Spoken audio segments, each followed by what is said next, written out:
बिशात ज़िले पुलिस इंतजामिया पारां ज़िले भर में मंशियात विकिरो कंदड़ ख़िलाफ़ कार्रवाई जारी। SSP मटियारी नूरुल हक रिंद जे हुक्म ते मंशियात विकिरो कंदड़ जवाबदारनि ते ज़िले जी मुख़्तलिफ़ थाणनि ते केस दाख़िल।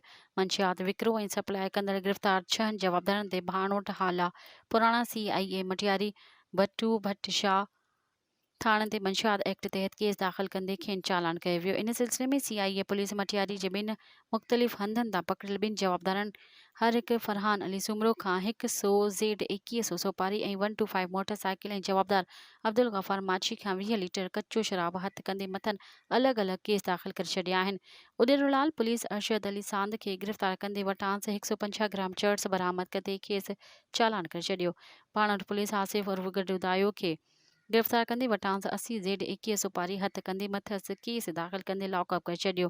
हाला पुराणा पुलिस शुजा मोहम्मद माछी खां 100 पुड़ियूं गुटके जूं बरामद कंदे मथसि केस दाख़िल करे छॾियो।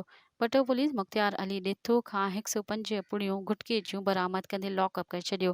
इन कार्रवाई मुतलिक़ SSP मटियारी नूरुल हक रिंद चयो त ज़िले जे कंहिं बि थाणे या चेक पोस्ट जी हद में मंशियात विकिरो थी त उन जो ज़िम्मेवार हद जो अमलदार हूंदो जंहिं ख़िलाफ़ क़ानूनी कार्रवाई कई वेंदी। मज़ीद ख़बरनि ऐं तफ़सीलात लाइ विज़िट कयो असांजी वेबसाइट www.awamiNewsHD.com ऐं ॾिसंदा रहो अवामी न्यूज़ HD।